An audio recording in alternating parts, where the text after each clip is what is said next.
Традиционная выставка проекта «Крымский стиль» открылась в библиотеке имени Франко в Ахмеджите. Это всегда праздник для ценителей крымско-татарского искусства, где ведущие мастера представляют свои новые работы. Но в этот раз выставка другая. Впервые она состоялась без своего идейного вдохновителя, автора проекта «Крымский стиль», известного художника Мамута Чурлу, который скончался в феврале. Его дело продолжают ученики, которые посвятили выставку памяти Мамута ага. Мамут ага придумал такой вариант развития нас как художников. Мы в год 2 раза в разных уголках Крыма проводили пленеры, семинары, тренинги. Мамут ага говорит, давайте возьмем кофейный натюрморт и будем на основе кофейной церемонии, на основе нашей кофейной традиционной темы, мы будем в разных стилях проявляться, работать как уже художники полноценные. И вот сегодня одна из задач была показать то, что мы наработали с Мамут ага Чурлу. Кофе стал главной темой картин, представленных на выставке. Работы, выполненные в разных техниках и стилях, объединены любовью к национальному напитку, который стал для крымских татар одним из символов народа. Так и называется «Каве мевзусы». Там 2 натюрморта представлены. И одна из живописных работ – это пейзажный жанр «Карадак».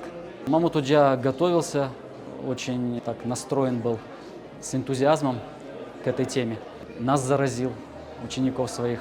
Как я сказал, и многие подтверждают, что он с нами по сей день, никуда не уходил. Кроме того, на выставке были представлены и предметы декоративно-прикладного искусства. Вышивка, панно из войлока, медные джезве, ювелирные украшения. Ведь мастера под началом Мамута Чурлу, кроме занятий живописью, продолжали развивать каждое свое ремесло.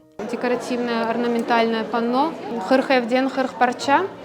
Оно символично, оно символизирует оберег лоскутное одеяло. Моя хартана рассказывала, что раньше такой оберег шили новорожденному, чтобы он рос здоровым и сильным. Этот портрет я написала в 22 году. Назвала его Оджам, мой учитель. В нем хотела показать всю многогранность его творчества. То есть, насколько он был глубоким человеком, насколько разносторонним, и его творчество на самом деле вечно имеет продолжение в своих учениках.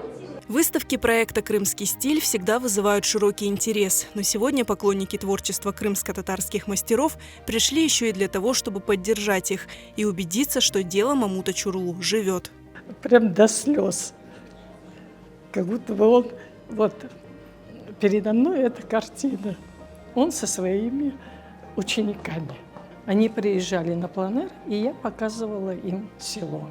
Понравилась очень работа Эдии Мустафаевой с Джеми. Очень понравились вышивки, все вариации.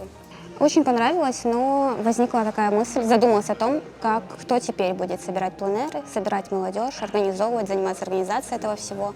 Bizler hepimiz Мамут Чурлуның işine devam ettiğimiz, o öz umurunu bağışladı bizim sanatımızga, onun ilerlemesine, onun öğrenilmesine. Bu sergide bu kadar çok ustalarını birleştirgen bu sergi, o gösterdi ki bizler berabermiz, sanatımız yaşay, sanatımız var, o ilerley. Выставка «Крымский стиль» в библиотеке Франко открыта для посещения до 10 мая. А художники и мастера декоративно-прикладного искусства уже работают над следующими мероприятиями.